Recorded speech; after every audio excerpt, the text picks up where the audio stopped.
California. Oh, So here we cool. go. Yeah.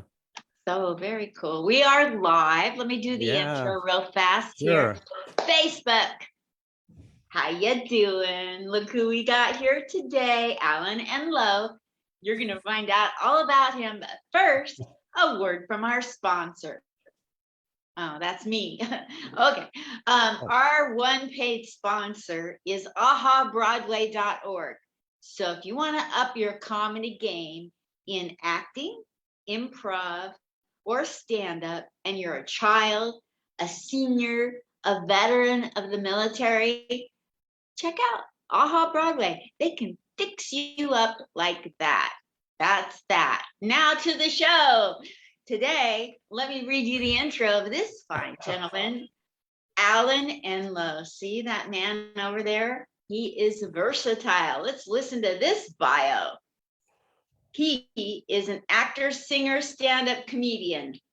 Alan is an impressionist, a singer, a father, and someday hopes to be a functioning adult, which I have to have him explain what that is. Well, as an actor, he has done one-on-one scenes with James Gandolfini in The Sopranos. I'm an alto. And Rami Malek in Mr.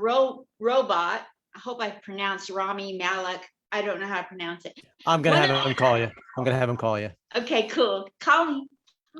I'll mispronounce everybody's name from now on if it works. One of these three went on to win an Oscar. Okay. I'm missing out on that. We have to talk to this guy. He knows which one it is. As a stand-up comic, Big Al has opened for Soupy Sales. Oh my gosh, and Joel Grey. Oh my gosh, he's appeared on the Joan London Show. I've been trying to get her on here forever and a day. Maybe now I'll get her. Really? And yes, I love her. I have to have her find a place for this mom. Is that the right lady? I think that's the same one. And he headlined in Atlantic City. Did you hear me? He headlined there. He also followed Andy Kaufman and Sam Kinison at 3 a.m. in New York City showcase clubs and lived to tell about it. I never followed them down the street. Alan has appeared on Broadway, but didn't know it. Now we're talking. That's my kind of guy. And Bette Midler loved him. Oh, we got to hear about this. As a singing sportscaster in a musical that played slightly around the corner from Broadway. So now, Holy Toledo. Isn't this an interesting person that we have in that square? Well, let's bring him on and get to know him. You don't have to put your pants on to hear this, you guys. Stay right there. Here we go. Here's Alan. Ew. By the way, who wrote that intro? That was the longest intro on the planet. Oh my gosh. I want to hear about all this, Alan. Tell me about singer, father, and you're going to be a functioning adult soon. Well, I mean, let's face it, most of us entertainers never grow up. We're living in the Peter Pan society, so that's what I meant. I have a friend that I went to high school with, and every time we talk, it's like we're 12-year-old again. We're doing stupid voices like, let's go, just never grow up. You can do voices too, and you're so funny. Well, thank you. Thank you. You're funny without your voices, but when you do the voices and you're funny, it just like brings it up to another level. Yeah, well, when I started doing comedy back in the 80s, and then I quit because my line literally is I was working with everybody famous. I worked with Chris Rock, Jon Stewart. They got famous. I just got angry.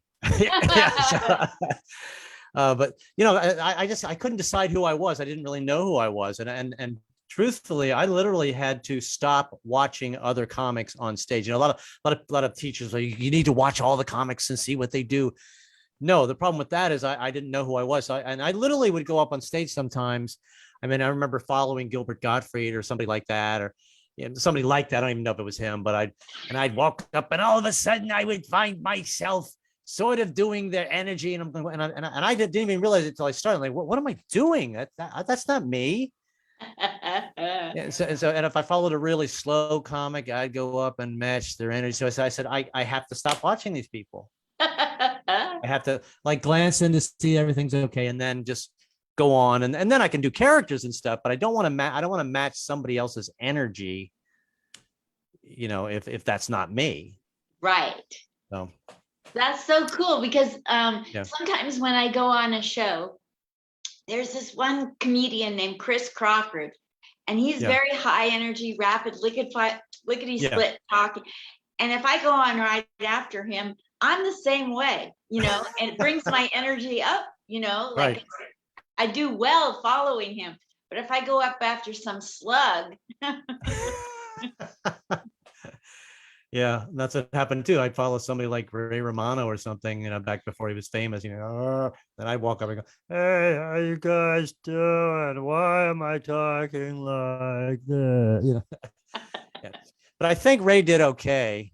I think he did okay. As I remember. Yeah, I mean, and that was the cool thing. Then that was the cool thing. I mean, for a while there, I actually was jealous, and I finally got to the point where, in fact, what made me stop being jealous, I was a huge Robin Williams fan. Oh yes, I love Robin. I actually did improv with him one time. Well, basically, he did all the improv, and I stood there with my hand up my ass. It's like, Robin, do I get to speak? No, you're a mime in this sketch. In fact, in every sketch. But I was so jealous of him, and I loved his energy. And then when he passed away, I was just like, oh my gosh, this is horrible. And it hit me. I was like, you know what? You should never be jealous of anyone. You don't know what they're going through. Nobody escapes their demons. Nobody escapes whatever's going on in their life. Everybody has something that they're dealing with. It doesn't matter what stage of fame or fortune you're in. You're still a human being, and you're on some level you're suffering or struggling or trying to get to some other level, whether it's personally or emotionally or in your art form. And I realized, wow, I'll never be jealous of anyone again. What I will be instead is I will be inspired by them. Oh, that's cool. Yeah. I know they did a study in 1975 of the top millionaires or gajillionaires, and they came back and revisited in 2000, and most of them had either killed themselves or wound up in sanatoriums or whatever. Yeah. No, it's you've got to just be yourself, and that's I guess that's the goal for all of us, is to be yourself. Yeah. But it's hard with competition, and I remember, I was doing when I started back up again. I started doing open mics again because I like, well, I have to reinvent myself. I can't be Robin. There was a Robin already, and it took me a while to kind of figure out, oh, I can actually have an opinion on something and do the voices. And but comics at open mics, not that they're malicious, it's just that they're all trying to reach what they're doing. And so you're on stage performing for other comics that are all in their head going, what am I going to say?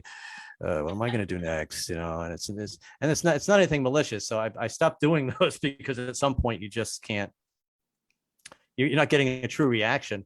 I would be doing open mics for beginning comics, and then nothing. Cactus flying by, and then an audience person would come in and they go, ha, ha, ha. I go, oh, okay, I'm gonna play for this table right here. It's so what you're saying is so true. Yeah, and to tell you the truth, I was the same way when I started out. Not that you're malicious, but you're just trying to figure out who the hell you are. In fact, I remember working some gig. Oh, this was back in the 80s, and I bet it was Adam Sandler's first or second or third basement club gig. We were some hole in the wall basement, and he's up there, doing his baby voices and his guitar. And I didn't say it out loud, but I was like, this guy's going nowhere, loser. It's like, what the hell does anybody know? We don't. None of us know. It could be. I remember Harvey's Comedy Club in Portland letting me train the new people off the street to do comedy, like I deserve to do that, Right, and This one guy comes in, he's like, so how long until I have a Netflix special? I'm like, hold your horses. How many jokes have you written? You maybe get your first 3 minutes first, but no, once you can get rid of that, but it's hard. Once you can get rid of that and take it off your shoulders, then you can actually sit back and enjoy everybody. Yes. You can even enjoy someone that got up on stage for the first time and kind of root them on. It's like, come on, dude, you can do it. You can do it. Yes. So I want everybody to be their best, whether we're all famous or not, whatever. So. Yeah, that's why we go, is to be the best that we can be and run our own race. Yeah. Yeah. Well, I heard some woman on an elevator once. She said a couple of funny things. She said her father's favorite color was beige. Like, all right. And then she said one other thing. She said, "It's funny how you meet people in elevators." And then another time she said, "Stay in your own lane." I thought, I'm taking that. So that's my whole thing now. It's like you can learn something from anybody. Yes. You can learn something from anybody. And so if you just listen, and that's my new goal actually, is like to maybe listen occasionally. Like I go to the dog park every day, and it's a when I was getting back into comedy, it's like, hey, you want to hear a joke? Hey, listen. And people are like, why are you leaving? Come back. Wait. And I can see them again. The next time they see me, they're like, they look at the watch that's not on their arm and they go, I got to run. See ya. So I realized maybe if I want to have acquaintances and friends, I shouldn't tell jokes every time I see somebody. Maybe I should talk to them, or maybe listen. Oh, there's a concept. Oh, listen. Nanu. Yeah. And I can't help but channel him. I really loved him. So I bet he's a great inspiration, Yeah. So you knew him well? No, I didn't know him at all. Okay. I just did. No, I just did. I was at the comic strip, and we'd started an improv group there, and Robin wanted to do Eddie Murphy's managers also ran the comic strip, and he came by and he wanted to do a movie with Eddie. And so, the owner who passed away not too long ago, Richie Tinkin, was like, maybe I should come by and, do some improv with the kids, do some improv with the kids. Yeah. And he did. And of course, everybody wanted to do improv. And with him, it's the point where somebody would say 2 words and you go, freeze. It's like, I just got up here. There was no way to really outshine him. No. He was like the Tiger Woods of improv. Yeah. No, he was a monster back in the 80s, just doing 9 shows a night. And, what year did you start your comedy career, and what made you do it? I know this is the first time you've ever heard that. It all started back in 1980 when I was bussing table. No, my career. When you say career, like I have a career. I think I went on somewhere in 1980. And I started out by wanted to do musical impressions, and I was doing like Curly from the Three Stooges singing opera.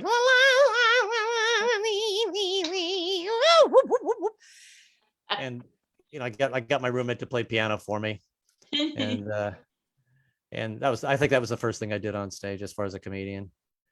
And but man, comedy back in the 80s was like every laundromat and every bar on the corner was doing comedy. So what made you do comedy? Because you were always funny, or you wanted to get the chicks, or what was the deal behind your Linda, I didn't need comedy to get chicks. I think, truthfully, I think it's just I'm lazy. I was like, you mean I got to learn all these lines to get it to audition for this? Screw it. Just gonna make up my own stuff. That way I don't have to memorize it. But actually, I remember the first time I went on the comic strip. That was like this is something I've learned too. And I learned that this once again. I've learned this from listening to other comics and not being jealous, but going, "Oh, I'm taking that." Yeah, I heard Bill Burr say that he doesn't write anything down anymore, and I write some things down, but just like a word or two. But I wrote down my whole act. And I got up on stage at the comic strip, and my eyes were rolling back in my head like this. And I'm trying to picture the page going, and reciting the words and saying them as fast as possible so I could get all the words out. Blah, blah, blah. And I look down, the audience is like going, why are we here? Hello, we're down here. Hello, talk to us. Hello. So, and it's only taken me years to finally just improv and write a couple of things and then talk and work it out.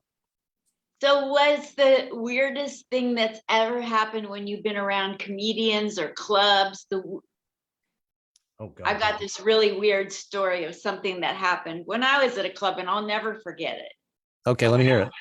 So we had in a town that will go nameless. I'm actually listening. See, I'm actually listening. Yeah. See how I'm listening? I interrupted you, but I'm listening. Go ahead. Look at me. I'm sorry. Go ahead. In a town that'll go nameless, where I came from, Portland, Oregon, there was a host who will go nameless who was on the spectrum. And he was hosting a show at a club that'll go nameless, Harvey's. And the mic is in front of a long bunch of windows, like a goldfish bowl that overlooks where all the homeless people are at. Yeah. So he's on the spectrum. He's supposed to be, orchestrating the whole night. Instead, I don't know, maybe he got ADD from the windows, and he's giving attention to the homeless who are starting to fight. So he starts banging on the window, trying to egg them on. You go, boy, So these homeless people come into the Harvey's with broken off beer bottles to get us. Wow. That's the weirdest thing ever. Oh man. I don't think Linda, I don't think I can top that. I think you have to, or I'm gonna get triggered. I don't know that I can. I think we keep talking. Maybe I'll think of stuff. I'm a free associator. I'm kind of like that guy on the spectrum. I'm just on my own spectrum. I have Spectrum Cable. I think they're probably gonna have to change their names. Like everything nowadays, everything is politically incorrect. You can't call yourself Spectrum. That's insulting to people. Everything's taking away everything. Everything's getting canceled. Yeah. Can't say anything anymore. The people that invented triggered don't want to hear the word triggered anymore. It's like, what? It's like, I know. So why are they calling it triggered with veterans? Because that has to do with guns. We should cancel those guys. That's what we'll do. I had to throw it out my yogurt because I heard cancel culture. So there you go. It's really confusing for us old people. Yeah, I don't know. I think it's, I don't know. I've lost my train of thought here as usual because I'm old. Train of thought. Woo-woo. Yeah. The train has left the building. So you did these things with James Gandolfini and Rami Malek. Yes, that is correct. And one of them went on to get an Oscar. What's it like working with the likes of James Gandolfini and Rami Malek? Well, Mr. James was, he was starting to get his fame. I don't know if he'd won an Emmy by that point or not. I actually hadn't watched it. I did two. Oh, just to let you guys know, I did 2 episodes of The Sopranos. I was Dr. Weiner, and that's a good lesson also in casting. People think you got to be this terrific actor. It's like, no, they cast me because I look nothing like James Gandolfini. I mean, you still have to be a decent actor, but still, a lot of it's 99% of it is what you look like, Wow. But it was I think it was the first real TV show, and I was nervous, and he was just, just the guy doing the thing, and we rehearsed it, but I was nervous, and I actually had never seen The Sopranos until I knew I was on it, and then I had to kind of go back and watch it. And he was just the guy we told I came back and I did a second episode, and it was me and some of the other characters. It was in my office, my doctor's office, and I knew I'd made it because when they took when they said, "All right, we're gonna take 5 and do this next scene," and I went away and I looked over and there's a guy sitting in my chair. I said, "Why is that guy sitting in my doctor's chair?" And I was like, "Oh my gosh, I have a stand-in." And I said, yeah, don't get that seat wet. have to sit in it again. But he told the joke. What was his joke? He said, "Can we tell totally politically incorrect jokes?" Yeah, do it. From people that can't defend themselves now because they've passed away. Totally. But that's when you could tell politically incorrect jokes, and that's why I love the roasts, because you can say anything. It's like, and it's all meant with love. Yes. Nastiness, filthiness, gay, homophobic, just awful racist jokes. It's all meant with love, and it's our chance to just say whatever the hell we want, and we know that it's not. None of them. Well, some of them might have been on the roast, but we're not racist or homophobic or any of that crap. Just want to be able to make fun of it. And he said, there's a priest and a rabbi walk by a school with kids, and the priest says to the rabbi, "Hey, you want to go fuck some kids?" And the rabbi, we're already in trouble right now. We just got thrown off of Facebook. What happened? "You want to go fuck some kids?" And the rabbi says, "Out of what?" And as little as you do know me, we folks, we've gotten to know each other on Messenger. Actually, we've had hour conversations. And I have a loud laugh, and I did one of those things like, James Gandolfini's looking at me, and it's almost like he hasn't broken character from tone. He's like, he didn't say anything. He's like, "What the fuck you laughing at? Don't kiss my fucking ass. It's just a fucking joke. I'm not gonna get you another fucking job. Don't be a douchebag." I didn't say that, but that's the look he gave me. That's what I gleaned from his one look, and that's why he won the Emmy. He probably won several Emmys, didn't he? I don't know. And I'm What's it like working with Rami Malek? Rami Malek is a total douchebag. No, he was extremely nice, and I think I was kind of a douchebag, to tell you the truth. Because he made a joke, and instead of just doing the pretend laugh, and it was funny, but I was trying to be the cool actor. I was playing Doc from Back to the Future. And we're in a movie theater, and he's such a good actor. He's such a good actor, man. I bowed down to him for that. He did my favorite biopic of all times when he played Freddie Mercury. Wow. What's the name of that movie? What's the name of the movie? I don't even know. Yeah, I know what you're talking about. He deserved an Oscar for that. Oh, I told you who won the Oscar. He deserved an Oscar for that. I've seen that movie like 10 times. So good. So good. Anyway, so we're in Mr. Back to me. So we're doing this scene. We're in a movie theater, and it's a Back to the Future 2 reunion movie Marvel thing, and everybody's dressed in costumes, And I was Doc from Back to the Future, and I'm sitting there, and I've got this big freaking machine. It's a flux capacitor. Oh, and meanwhile, we actually get to watch the movie and part of the movie. And at one point in between takes, he goes, "Is that a flux capacitor in your lap, or are you just happy to see me?" And I should have laughed, but like an asshole, I had to go. So it made him uncomfortable, and I was like, I'm a douchebag. Why do I have to have an ego? Why can't I? But also you when you're working with somebody like that too, you're afraid to talk because you don't want to. I have a motor mouth, and I've gotten in trouble. I'll tell you other stories. I've gotten in trouble. That's why I can't do background work anymore, because I have a. You do not belong in the background. I have a massive ego, and I'll tell my Kate Winslet story, and because she's not here to defend herself, and I can rip her a new, what, Kate. Let's hear it. Once again, fabulous actress. I need to go back. I want to watch that. I don't watch the series until they're done, because I cannot wait. I have to watch them straight through.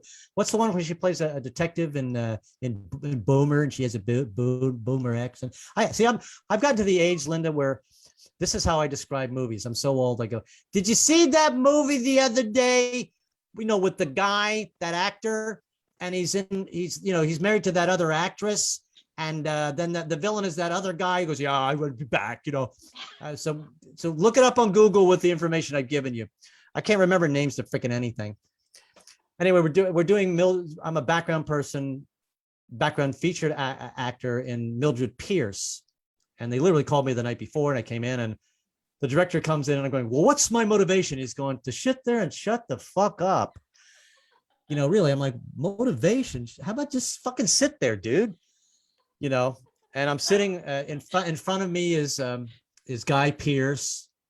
I don't know if you know him. I didn't know who he was at the time. And so, because I don't do my research.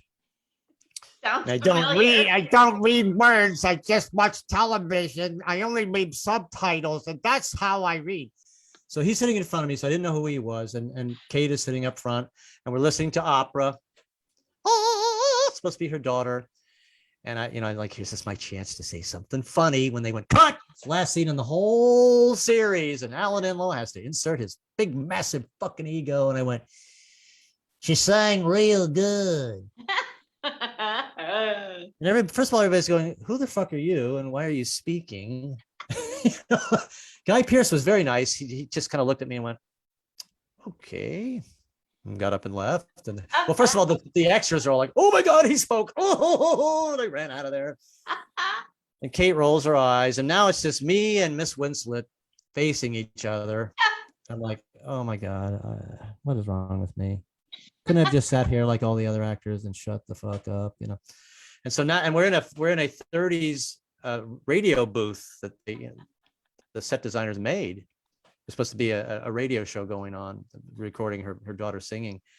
So it's me and her, and there's a curtain for us to get out of this big booth that they made for us. And I went over and I think, well, I'm not going to be an asshole twice. And I pulled back the curtain for her to go through first.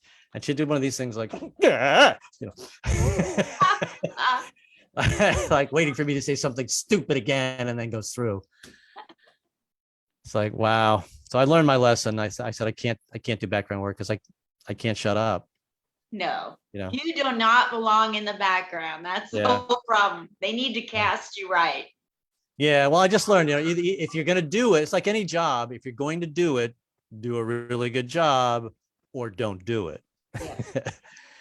And so that's when I learned. I said, me no do background work anymore. not for me. When you were growing up, were you like the one that was dropping your pencil to distract the class or dropping books to make noise? What were you like in grade school? I can't imagine you adhering to rules.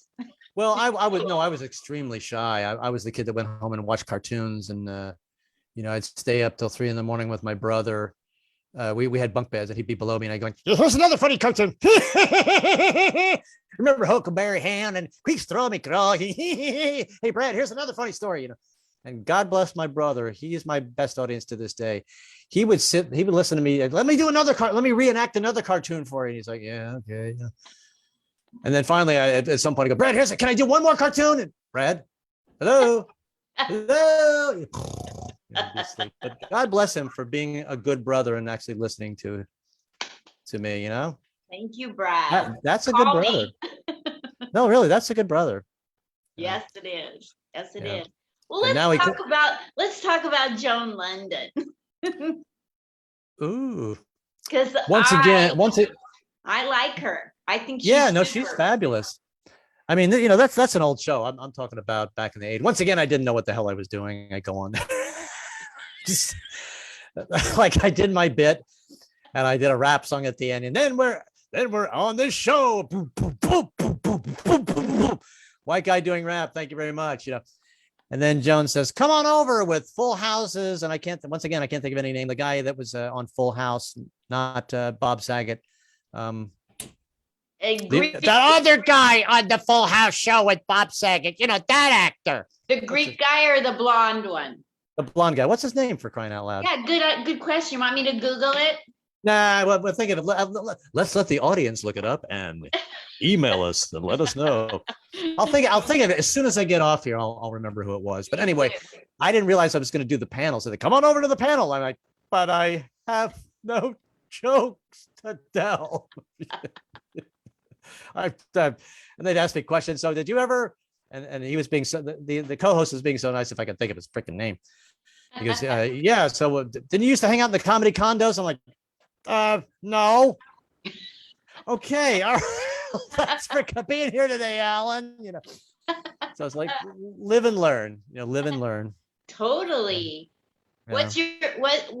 What made you decide to give up normal existence and go up and face rejection and hecklers and traveling and little money and terrible bookers? Just total absolute anger. I knew I couldn't. I tried. I had one 9 to 5 job back in 1992 when my daughter was born, and I got fired. So at some point you finally, and I was going to therapy. I went to therapy. I went to therapy for 10 years, 5 years to get over the therapy. But I had one therapist who literally sounded like she was an alcoholic, because and whenever I do that, I was trying to do material on her for years, but her voice was so ridiculous. People go, "Oh, this guy's making up stupid voices." She literally talked like this. And she said, "Alan, you need to go get a job." Yeah. And I said, "When you need to stop drinking, this is coffee." Said, "Oh, I didn't know they made clear coffee." But she told me to get a job, and then she finally gave up and goes, "You know what? You're never going to get a job." And so once you realize you're never going to get it, but you realize, okay, but I still will do other. And it took me so many years of my wife just wanting to kill me. My wife is even though she's Jewish, absolute saint for staying with me all this time. I finally realized, if you're not making money at it, you've got to go do other things. You don't have to get a full-time job, but you have to do other things. So once I was able to come to terms with that, then I was a little happier. So then you've gotten part-time things to coincide with your hours as a comedian? Well, I do a little bit of everything. Even during the pandemic, I actually had a job delivering pastry. Oh. But I did a lot of party where I do caricatures at parties, and that I love. Nice. Yeah. How many years have you been doing this? Gosh, no one's ever asked me that question before. Who's next? Okay, we'll come back later when you're not insane. And it's really hard for me to do that because I can't sit still. I cannot do it. But once again, I learned, if you're going to do the job, do it or don't do it. Don't torture anyone else. We've all been to jobs where you walk into the bank and someone goes, "Who's next?" Just give me your money. All right, here's your receipt. Have a nice day. Right? We've all seen people that hate their jobs, and they take it out on the customers. I had a guy recently at a deli. He goes, he was, and I didn't learn my lesson with this guy. He's not a happy guy. But I'm Mr. Small Talk. Hey, what's going on? Hey, looks like you're having a fun time back there watching that show. What show are you watching? Is that show with the magician? He goes, "No, that's not it." Are you sure? Sure, that's not the show? Because that's not it. I'm not giving you that's not what you want. Okay. Nice day. And then I realized, I'm never talking to the guy again. What's the point? Not happy. Why am I making small talk with somebody that's not happy? But I understand where he's coming from. I was the same way. Like I say, for years, I was going, I was doing therapy with everyone that sat down to get their caricature done. They go, "So how long you been doing caricatures?" "I'm not a caricature artist. I'm an actor and a stand-up comic. Can't you tell?" "Okay. Are you done with the drawing yet?" So I was torturing people because I wasn't happy. So I realized, I see where this guy's coming from. He doesn't like his job, but that's not my freaking problem, pal. So you got to come to, if you don't like your job, you still got to do the best you can, and then go until you can get out of it. Yes, absolutely. You shouldn't torture other people, I was a banker for 24 years. Oh my gosh. And we had this girl named Lori at this bank in a state that will go unnamed, at a bank that will go unnamed. And she was so mean to all the customers. And one day it backfired. She was mean to the robber. So he came in, and she was really mean to him. So he walks out with his tail between his legs, embarrassed. 30 minutes later, he comes to my window, determined to rob us. Thanks a lot, Lori. Wow. If I ever catch you, Lori, you are in trouble. Wow. I can't believe she's lucky. It's crazy. You can't be mean to people. Something worse didn't happen. Yeah. Yeah. No, I get it. Their job, and I talk to everybody too on the street. That's why I love Brooklyn. I love, most people are trying to get the hell out of Brooklyn. I love Brooklyn because I run into people on the street all the time, and I've stopped telling them jokes. I actually had a guy tell me a joke today, but I've stopped telling anybody jokes. I've saved that for the stage. But I want like I said, I'm in my listening stage. I want to hear what you're about, what you're doing. I asked the mail lady, what are your shifts like? She goes 12 hours. I was like, I got no complaints. I don't have to work a 12-hour shift. No. Oh my gosh. It's so hard not to tell jokes though, isn't it? It is. And that's why you just gotta, if you got to do that, you go do it however you can, but don't torture your friends. During the pandemic, I was afraid I was going to lose some friends. I was calling everybody, but I want to hear another joke. I was like, so there's something wrong with the line. I don't know what happened. Oh my gosh. Like this guy, shut the hell up. What do your friends and relatives really think of you and your career? Well, all of them are dead, so I don't really care. No, well, a lot of them are, because I'm getting up there. Yeah, I'll say. Yeah, I grew up in a very, and I grew up I don't have an accent, but I grew up in the South. So, Did you really? Oh yeah, I grew up with Baptist ministers in my family. Oh yeah. You had said that. Yeah. Oh, my grandfather. That's why I loved my grandfather, because a lot of ministers will get up there on the stage, especially in the Southern Baptist minister. Hallelujah, praise the Lord. It's good to see you. And you're like, dude, I'm right in front of you. I can hear you. What are you yelling for? And you've got a microphone. I never understood that style of preaching. I'm sure that probably needed to do that back in the 1880s when there were no microphones. You had to talk to people, so they could hear you. But for the past 50 years, we really haven't had to yell. Most everybody can hear you because there's been microphones for quite a while now. But that's what I loved about my grandfather. He was the same off stage as he was on stage. He had this, and plus he was 50%. He only had 50% vision in one eye. He had diabetes, so he'd be talking to you like this, and you'd be like, "Oh, I'm sorry, Grandpa, are you talking to me?"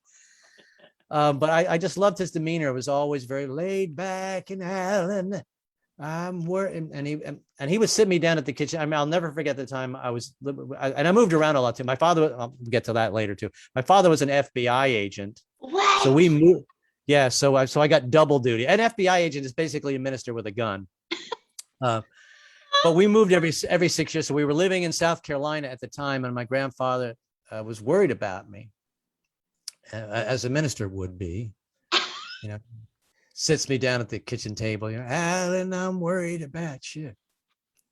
Ever since you went off to college, I'm afraid you've lost your faith. And these are the exact words. He goes, I just need to know one thing, Alan. Are you still walking with the Lord? Are you still talking with him? Like, how was I supposed to answer that? It's like, no, Grandpa, but I'm drinking with the Lord. Is that okay? You're going to hell, Alan. Yes, so are you. What? I said, I'm dating a Jew. All right. As long as she doesn't smoke and drink, that's fine. But that's why I loved him. He never put on that big voice like that. It's just, hey, just talk like that. Same thing on stage. Sometimes you'd be like, could you talk a little faster, Grandpa? Get to the point. But yeah, and plus you always love your grandparents more than you do your parents, because they can't really spank you unless your parents are out of town. And yeah, because I got spanked as a kid too. Did you get spanked? I know you do. I know you do now, but I mean, when you were, I woke up to being beat on the head. Whoa! That's why I'm so happy and why I smile too much. I did we talk about this before? You and I are both people pleasers. We're like, Yes, yeah, absolutely. Yeah. yeah. Yeah. I had a So, very angry, drunk mother. oh, wonderful. I had two mothers all in one, I'm not Oh, saying, you know, there was, before getting drunk and then the rest of the 22 hours. oof. What First does she time do? What does she do for a living? I bartended and owned bars. Perfect job. What do you think she did, you moron? She was a bartender.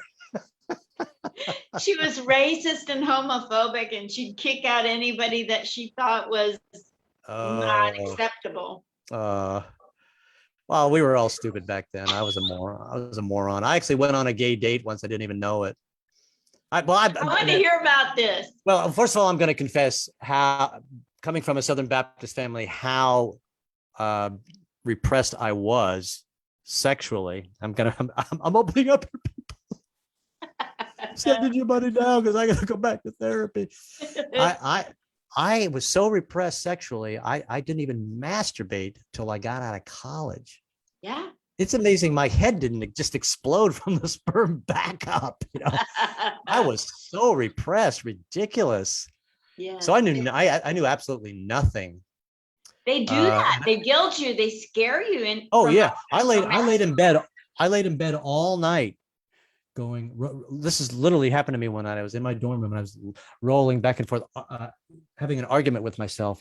Well, there might be hell, so I better be a good boy. But there can't be hell. That's crazy. But there might be hell. But there can't be hell. There might be hell. All night long, and then I woke up and I was just like, "Fuck this shit, man!"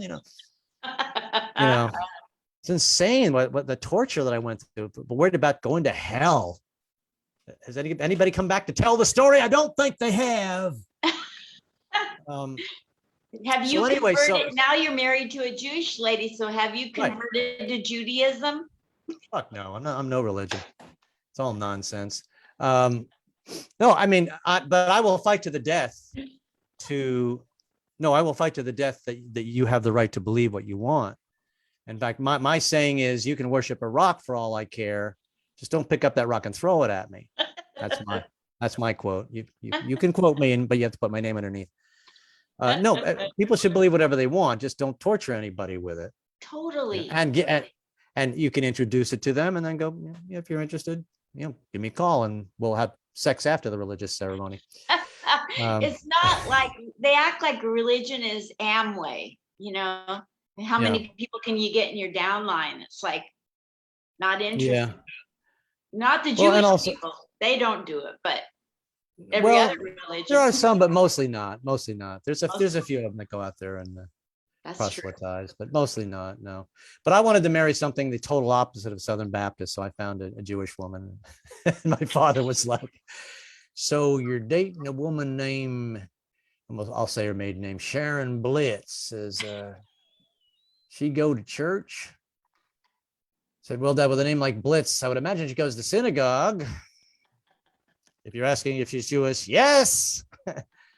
But that, it was good. I mean, we actually had a double ceremony. We had a not a rabbi, but a cantor, and my uncle.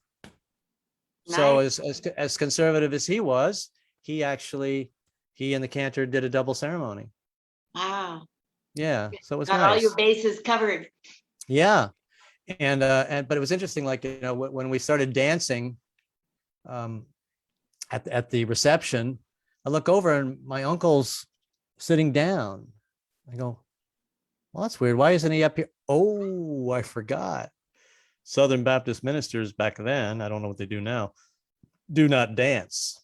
Oh, that's right. That's considered a sin. It's called sex standing up. You don't dance. You don't play cards. Southern Baptists, you weren't supposed to play cards because that's gambling.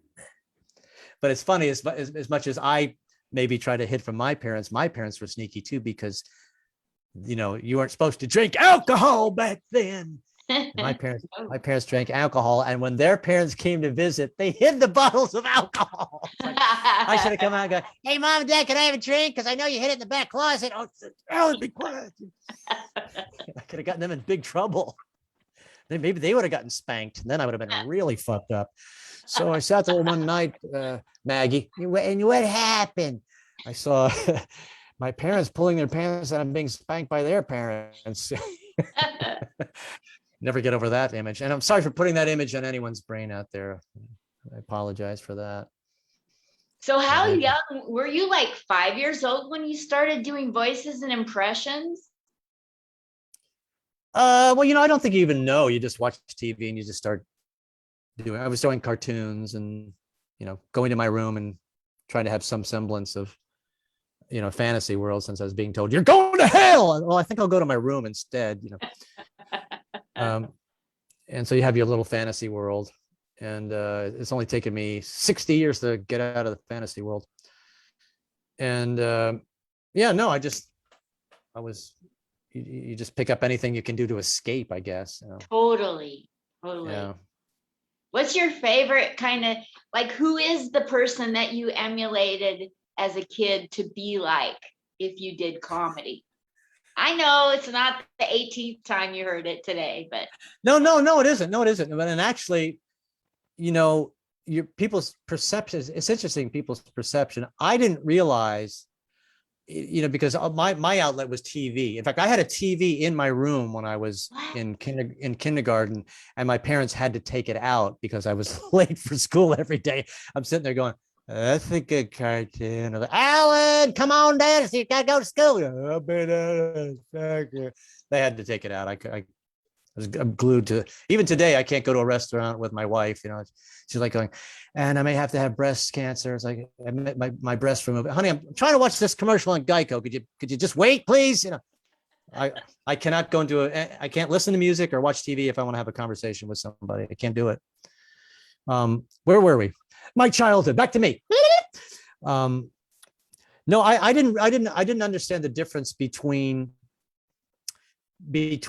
what Jerry Lewis did. Hello, lady, of the Three Stooges. Oh, a wise guy. And Jerry Seinfeld. I thought it was all comedy. I didn't realize there was a difference until I thought it was all comedy. I thought it was all the same until I saw my first stand-up comedy show in 1980 when I moved to New York. And I had a wide awakening, but also confusion. I'm seeing the first comedy show I saw that was at the comic strip was Jerry Seinfeld, Paul Reiser, Bill Maher, Larry Miller. I don't know if people know who he is, but great actor and great comic as well. And I'm sure some others, and Nancy Parker, who did a lot of, she was the only one that was different. She started doing comedy again. Nancy Parker, she does impressions and voices, but everybody else, and they all dressed the same. Jerry dressed the same as Paul Reiser. They all had, a sports jacket and a shirt and high top sneakers. You ever notice? And then Jerry said, "Hey, you ever notice?" And Paul said, "Yeah, no, hey, Jerry, you ever noticed?" "No, I just asked you if you ever noticed." And Bill Maher, I don't think he wore a sports jacket, but it was all this observational comedy. I was like, "What? Ooh, this is interesting." And then for the next 10 years, I was like going, well, if Jerry doesn't do voices, I can't do voices. So wow. I have to say, have you ever noticed? And didn't work for me. You just didn't work for me. You go into voices like a psych patient goes into personality. I mean, you just. Well, thank you, Linda. You guys have been great. Thanks very much for showing up today. You just slip into voices so seamlessly. And other people that do voices, impersonations, impressions make it so awkward. Like it's like watching a bad ice skater. Like and you just do it. So that it's so fluid. See, to me, that's just who I am, and that's just what I grew up on. That's what I do, it pains me to actually see people in Zoom shows. Like I'll be doing my thing, and I'm just having a good time, and I see somebody else watching me like this, like. It's like, dude, you don't have to do voices. Does Jimmy Kimmel do voices? No. Right? No. Who you do who you do, and no one's going, Oh, Jimmy Kimmel doesn't do voices. No, everybody's. That's what I'm saying. You can't stop comparing yourself to anybody, and enjoy. That's the only reason. As much as I want to get out of doing Zoom and doing the live, I'm actually doing a live show this Saturday. I'm like, thank you, Lord, thank you. I actually try to come up with other lines for the other comics when I'm on there, and I type it in and chat it if I can give it to them. Yeah. It's a give and take. It should be a give and take thing. So since I smile too much, I've decided I'm going to try to do impressions. That was the first time last night doing Drew Barrymore. Yeah. I'm gonna do drunk Rachel Ray.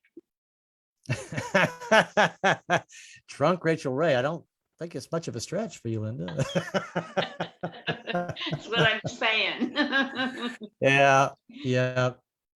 But I don't want to do impressions of other people, just people that smile too much.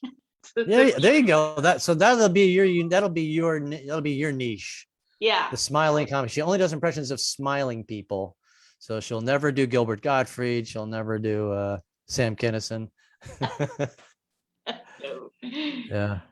So let's go into the rest of this intro that I had that went away on my screen because I don't know how to hold on to things. I told you got to hire the. Talk about Bette Midler. We cannot go on without this.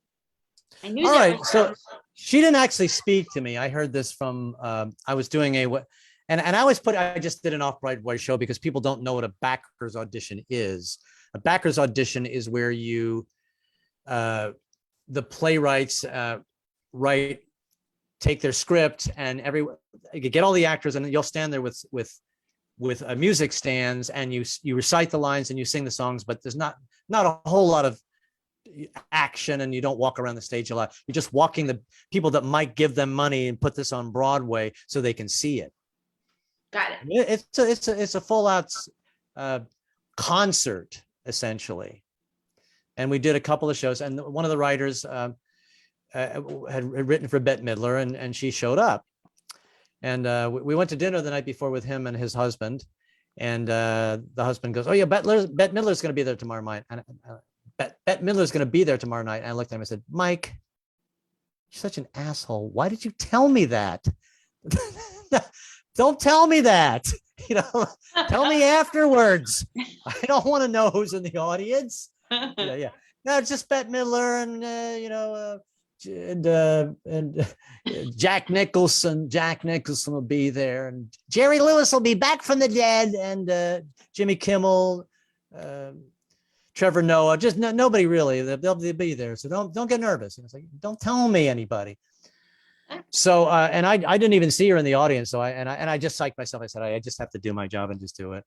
And then Mike's husband was the actual writer. Comes up to me halfway through the show and he goes, "Yeah, I was talking to Bette just now, and because I finally saw her, so I realized who she was." And she said that you were her favorite in the show. And then I went, once again, "Thank you, Eric, and fuck you. Why are you telling me this now? Tell me afterwards." Yeah, tell me afterwards. It's a great compliment, And then I walked around with a huge head for the rest of the week. Bette Midler loves me. Can you do a Bette Midler? No, I don't know. How do you do Bette Midler? I haven't worked on it. I'll for the next my next interview, because I know you're going to get tons of calls and likes. We want to hear Alan's Bette Midler. Has he worked on it yet? If not, we're not going to listen. How come is it that every comedian, when they do an impersonation of a woman, it just sounds like a gay man? No, I actually did a great. Well, actually, she sounded like a gay man. I did a great Jon Rivers. "Oh, please! Oh my God! Oh, yeah!" In fact, I used to do Jon Rivers. This is Jon Rivers doing morning exercises. Jon Rivers, and the kids are gonna have to look it up. Jon Rivers doing your morning exercises. Ready, and 1 and 2 and Oh, look, my daughter Melissa's in the audience. Melissa, come on up here and tell them how old you are. Okay, and Melissa, if somehow you would be watching this, that's a joke. You are a beautiful woman. And she is. She's gorgeous. But it was a joke. So, and I love Joan too. Oh my God. But yeah, and that's why I have to work on new impressions. A lot of my impressions are dead people. So yeah, isn't that crazy how people die? That's why Wayne Brady said he doesn't want to do impressions anymore, because once you do it and then they die, then it's like all that work for nothing. I know it. Yeah. Wayne Brady is something else, man, with his talent. He's once again, there's a guy you just go, oh my gosh. I got so close to interviewing him. Triple threat. Oh, get him on here. I interviewed Jonathan Lanham. Yeah. That's as close as I got. Well, let's talk about our celebrity run-ins. Okay, living in New York go first. And Vegas. We'll do one for one, right? Okay. That's always fun. I got list a mile long, man. Me too. Okay, me too. I mean, if you live in Vegas or New York, you're gonna run into people. Yeah. So I'm get on the subway. Get on the subway, but it was really an elevator. And the fabulous Broadway and movie star Ben Vereen. Whoa. Gets on, and Ben worked out the perfect way to keep from people talking to you on an elevator. What? He started singing. What? He started singing. So you're either going to join in and sing harmony, or you're just going to go, all right, I guess he's working on something. I thought that was brilliant. Yeah. Right? Wow. Okay, I can top that. Okay. Is Ben a Black person? Do you not know who Ben Vereen is? I do. I'm playing with you. He was Chicken George in Roots. So, okay, I'll go with a Black person. I walked past Danny Glover at Central Park, and his eyes locked into my eyes, and I saw the ocean, and it was pretty. Wow. That's as close as I got. Well, your story is better than mine. I saw him too, but I looked in his eyes and it was like, get the hell away from me. Okay, your turn. Oh, all right, my turn again. I thought I just did one. All right. Oh God, who haven't I run into? We just keep doing this.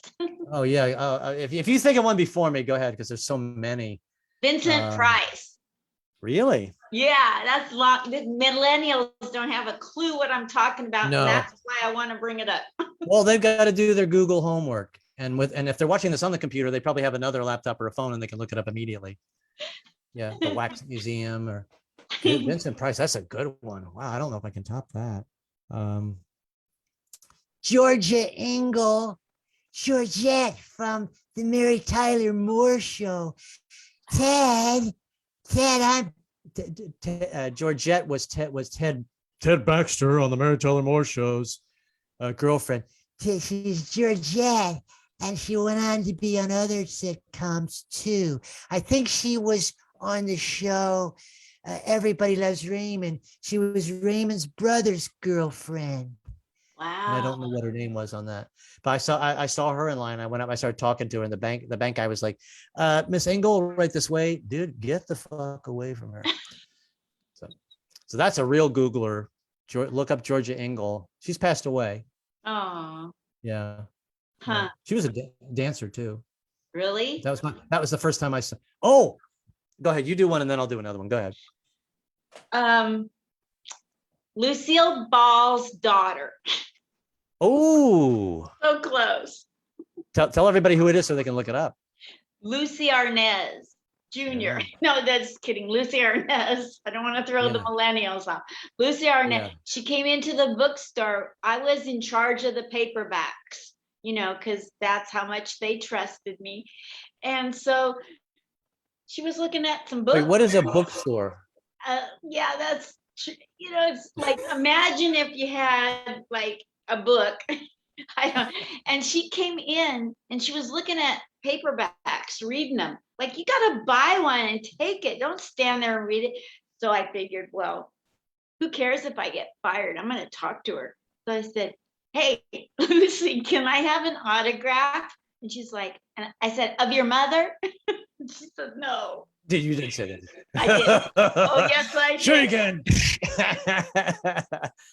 I forgot who I was.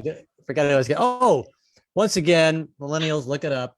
Red Fox. Although on MeTV, you would see him, Sanford and Son on MeTV. So some of the millennials might know that from that. And with the Quincy Jones intro. But okay.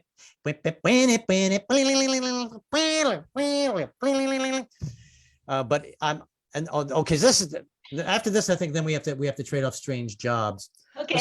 This is the weirdest job I ever had. Well, I have another one, but this is one of the weirdest. I was a caricature artist at Gatorland in Florida. Wow. So I'm sitting in a little booth and I draw caricatures, and you get paid by the caricature, and people would come up and sit down and you draw them on a give a show projector, one of those projectors that your math teacher has. And so people could see your drawing in the back behind you. But I'm in Gatorland, the weirdest. I had nightmares about that place for years. These pits of alligators. And at certain times of the year when they're mating, they sit there and they go. I mean, I had nightmares about this place. And so I think that might be the first time I saw a celebrity. So I got a half an hour break where I could go eat my lunch by the gators. I'm gonna pass on this bologna sandwich here. You can have a gator. Please don't feed the gators, sir. And I look over and I see this guy and I went, "Hey, dude, what's going on?" I thought it was a friend of mine. I'm like, I don't know that guy. Oh my God, it's Red Fox. He's at Gatorland. Wow. He's at Gatorland with his Korean girlfriend. So he came over and I said, "You want your caricature?" And he goes, "No, that's good. I'm okay. I don't want to do it, but you can do my girlfriend." So I did his girlfriend, and he said, I put funny little things to go around the drawing, like a little sign that would say, "Hi, I'm a douchebag," And so I put a little sign next to her, but I don't remember her name, obviously it was like 40 years ago. I said, "So-and-so at Gatorland." And he goes, "Put on the sign, and I'm going to get in trouble for doing a black voice. No, that's a specific voice. That was Red Fox's voice. He talked like right. That. I go, "This is put on the sign this way to Seoul and spell it Seoul, Seoul, Korea." That's the only reason I know she was Korean, because he told me that. And then I paid him a real compliment. I said, I saw you on TV the other day, and I'm sure he's like, "Oh, you mean on Sanford and Son? Elizabeth, I'm coming, baby." It's like, "No, I saw you in the baseball game." There was a baseball game, and he was sitting in the audience, and they did the close up of him, and he thought that was cool. So I got my Red Fox points. Nice. Yeah. What's your weirdest job? What's your weirdest job? My weirdest job was when Burger King first opened in Portland, Oregon. I got fired. And they said, whatever the customer orders, you can't write it down. You can't put it in a machine. You have to hear it and separate it and organize it by dollar increments, lowest to the highest. And so this list is for the cook, and this is for you to fix. So Linda, I'm getting a headache just listening to you, but go ahead. I got fired so fast. Oh my gosh. That's why I don't know what your math is like, but Then you had to add it up in your head and put the total in the machine only. Please, I was the guy in the back of the math class like this, the teacher go, "If you have any questions, just raise your hand." It's me the whole class, I said, "Oh, I see you again, Alan. All right, let's move on." Yeah, I just. What's another weird job you've had? Well, actually, it was a weird job, but it was a fun job, actually.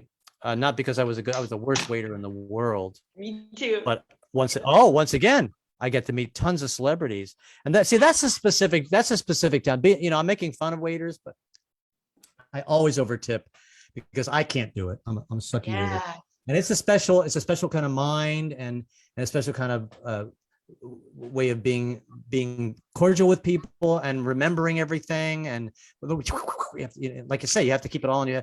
There would be a guy that come over the table and go, all right, what are you getting?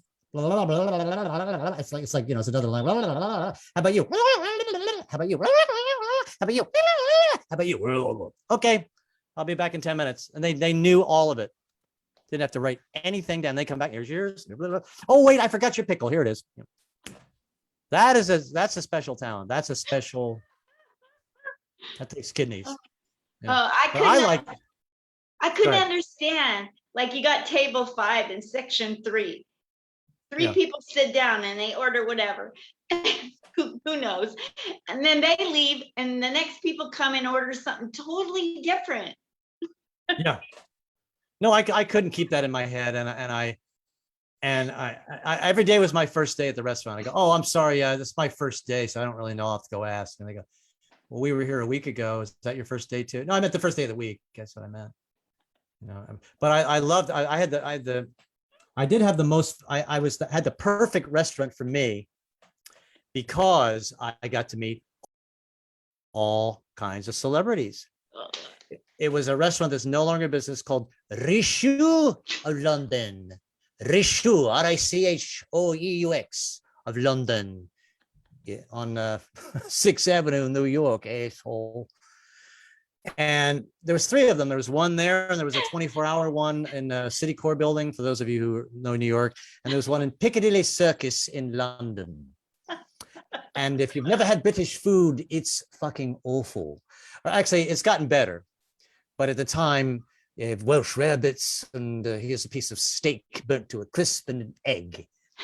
And none of the cooks were British. They were all Cuban. And but everybody, it's kind of midtown Manhattan. So we got all these celebrities. And this is my biggest celebrity story of all. John Lennon and Yoko are there. Wow. I walked by, I didn't wait on them, but I walked by that table 20 times. Totally. I just remembered I got to get a fork. You got to get a toothpick. And I'll never forget that voice inside my head. I hear him over there going, why is everybody staring at us? Everybody's staring at Yoko and me. What are they staring at? So badly wanted to go, because you're John Lennon, my man. Let it be. That's a Paul song, asshole. What did you imagine you get to my fucking food? I was walking my Beagle in 1980 something in the Upper East Side. And so I had a Beagle. He was too strong for me. And so he led me right into Robert De Niro on the street. I bum rushed Robert De Niro. Hey, what are you barking at me? You barking at me, huh? Hey, Beagle, you barking at me? You barking at me? Hey, I'm talking to you. Yeah. Can I have that line? Of course you can. Of course you can. Because I did a crappy Robert De Niro impression. I love it. So what are some other weird jobs you've had along the way in your successes getting to this point where you can be name it. Well, I right before I got that waiter job, I was the cab driver. Wow. Cab. You're the cash cab dude. No. Once again, another job that I had no business doing. What I discovered is never pick up 3 guys in ski masks in July. There's something that's going to happen. And they saw the skinny little dude in the front seat, and they're like, yeah. Yeah, they pulled me over, they took my money, but it's amazing how sometimes like a certain calmness takes over, because you realize, I'm just going to get through this, and I'm just going to remain as calm as possible. And they like jumped in the front seat, and they're like grabbing my arm. I was like, excuse me. I went, excuse me. I'll take the watch off for you. There you go. You got anything else? I said, I'll get everything for you. Here's the change. It's that it? Hold on a second. I got something in my underwear here. Here's that. You know, I was in an odd way. I'd taken. I was like, excuse me, I'll give you everything you need. Just relax. You know. In fact, here's a tip for robbing me. There you go. And here's my keys, and you can throw them somewhere over there. And I'm gonna get a waiter job tomorrow. Guess how many times I got robbed in my illustrious banking career? How many? 4. Wow, what hell bank were you working in? The Bank of McDonald's? Yeah, all the burger and all your cash. The bank of In and Out. Wow. Oh my gosh. I was so fast. They'd come and case the joint. We're going to go to her window. And I got all the robberies. Well, and once again, you're like, oh, there's that smiling woman. Yeah, we're definitely robbing her. she'll give us cash with a smile. Back again. Yeah, we're back again for another withdrawal. Everything you got in the bag, lady. Wow. Oh my gosh. I started yelling at one robber right in the middle of the robbery because he spoke in fragmented sentences, which never used to bother me.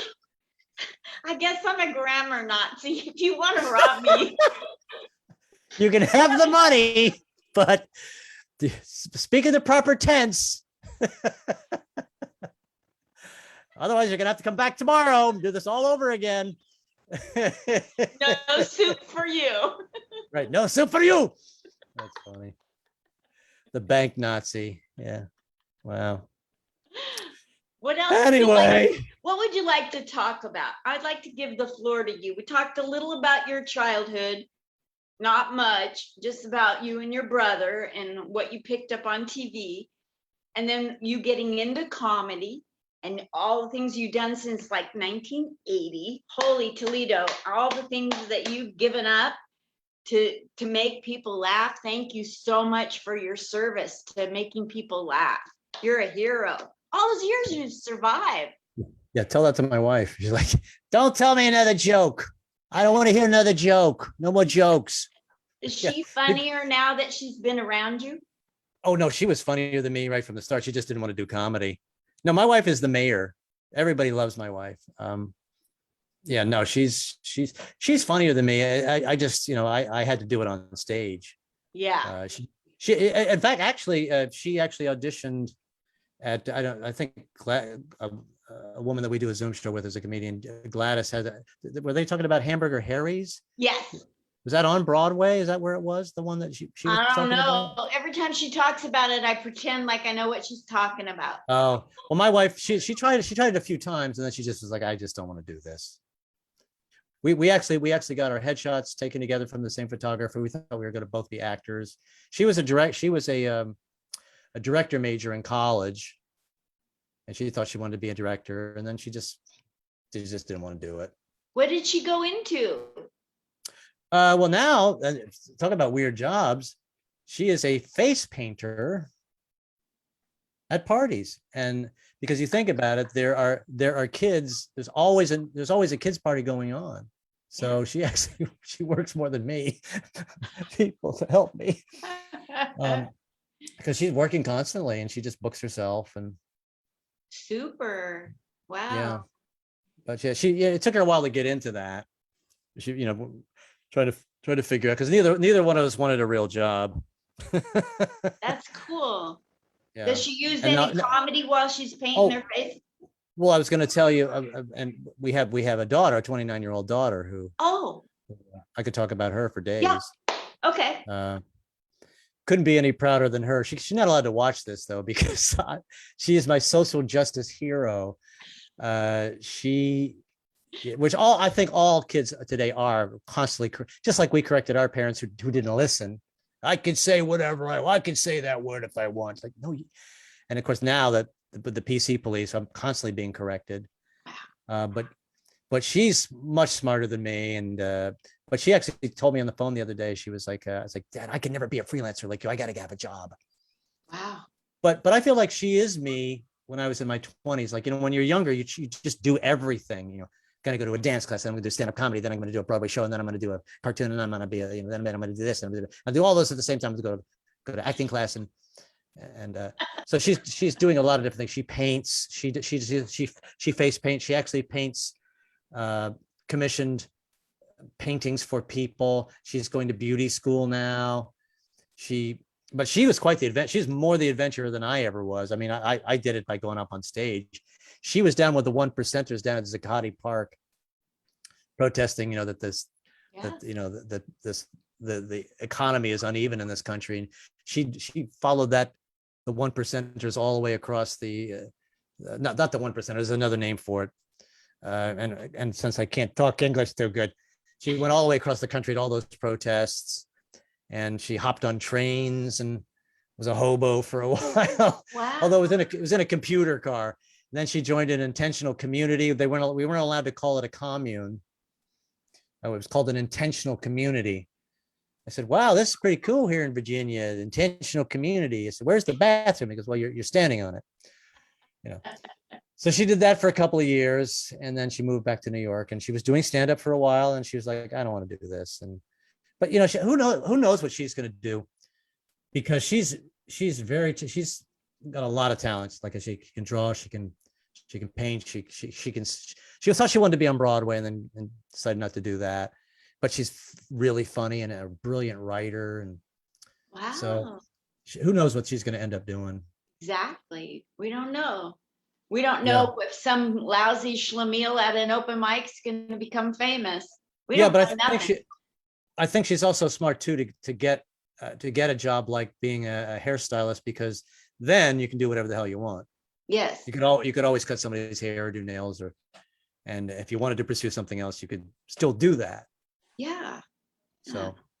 So where can people follow you besides up and down Madison Avenue or on Madison, whatever?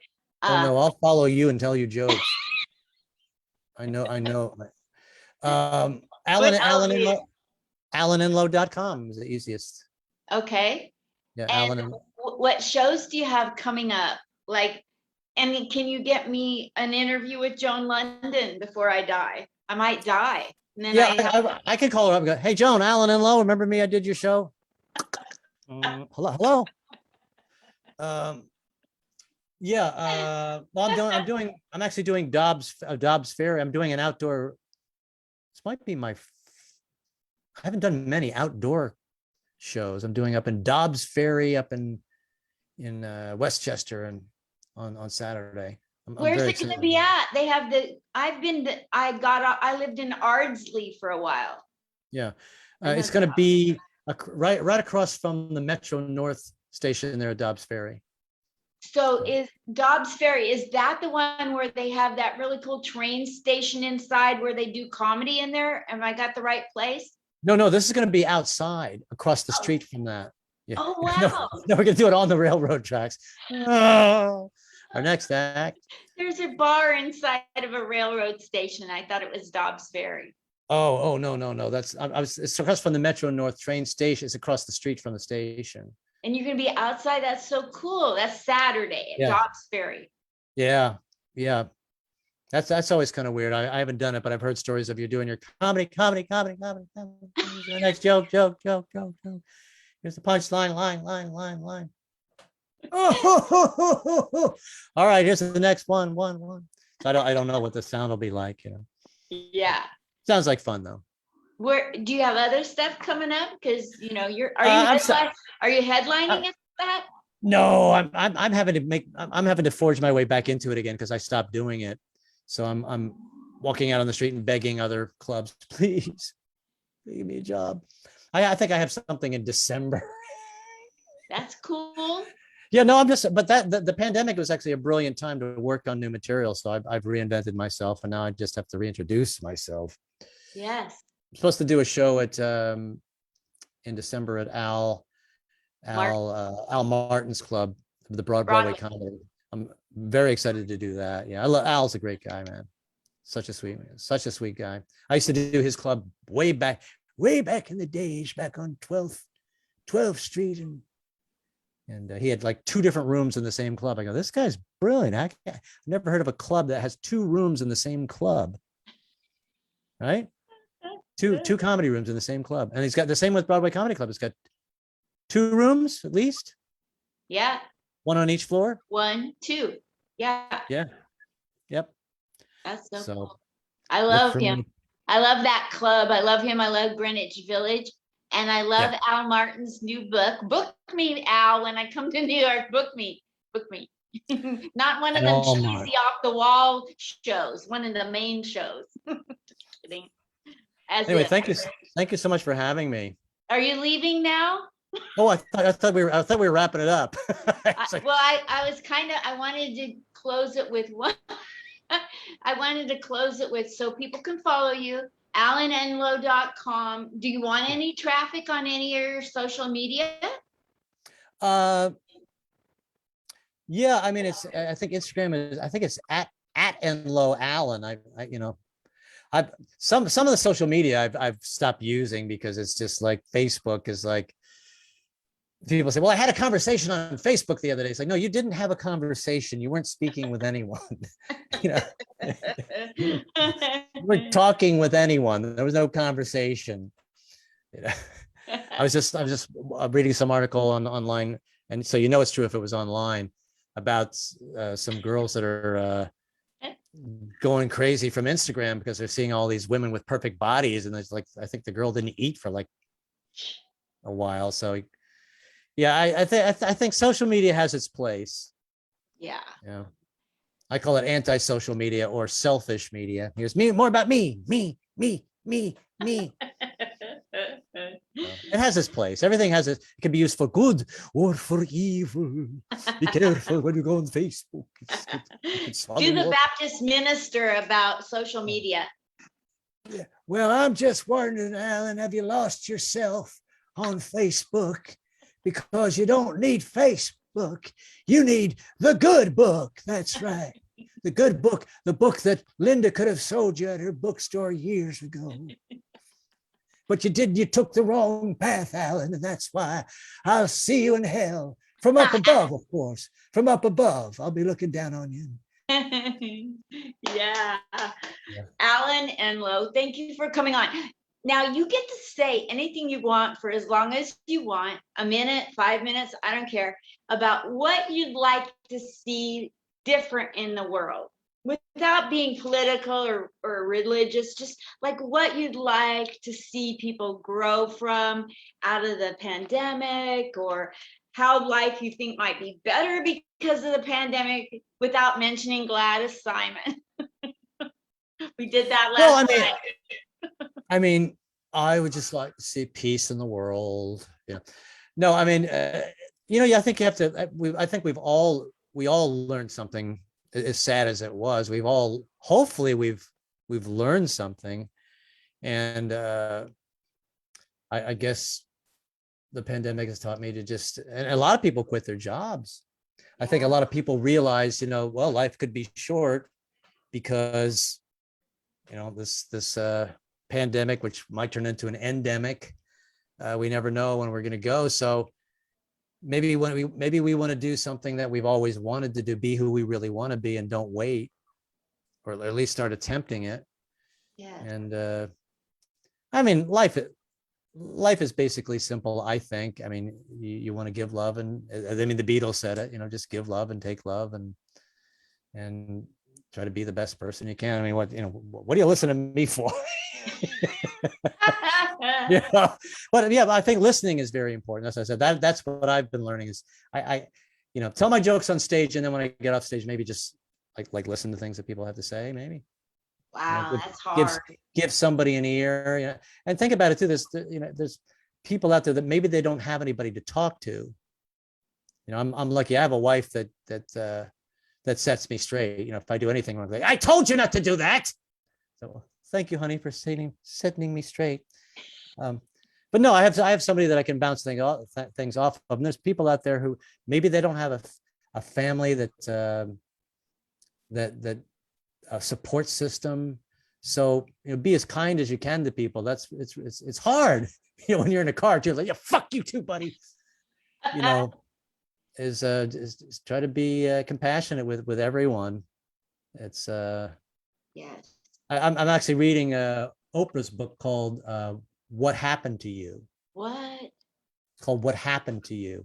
I read like 10 different books because I have a short attention span. What? Huh? What'd you say? Are you talking? And so I can switch back and forth. That's what's the cool thing about the splinters or the iPads or whatever they're called. I can read different, and what her book is her and a doctor, a professional, and she. Most people will ask you, "What the fuck happened to you, man? What the fuck happened?" So it's not what the fuck happened, or what the hell happened to you? Not what the fuck happened. It's like what happened to you, instead of no, what's wrong with you? What the hell's wrong with you? It's like no, not what's wrong with you. What happened to you? Everyone has a story to tell, and if they were brought up in a certain, like you said, you were raised with an alcoholic. I was raised with repressive ministers, and so we all have to take that, and that's what we have to go with. And if you didn't have a background with love in it and support, then you might have a tough time, and people have to. That's why we have to all sort of help each other and understand that maybe people are not as lucky as you and me. I mean, even nobody would grow up in a perfect family, but it sounds like we somehow were able to survive. We never missed a meal, I assume. No. We aren't homeless. We're not living in Afghanistan, dropping off a plane. So, if we could just listen to people and help them if we can. One of my friends always says, if I have a concern or complaint about anybody, she'll say, well, given everything that has happened in her life, that pretty much could explain it. And I'm like, wow, is that what God was talking about when he said grace? Yeah.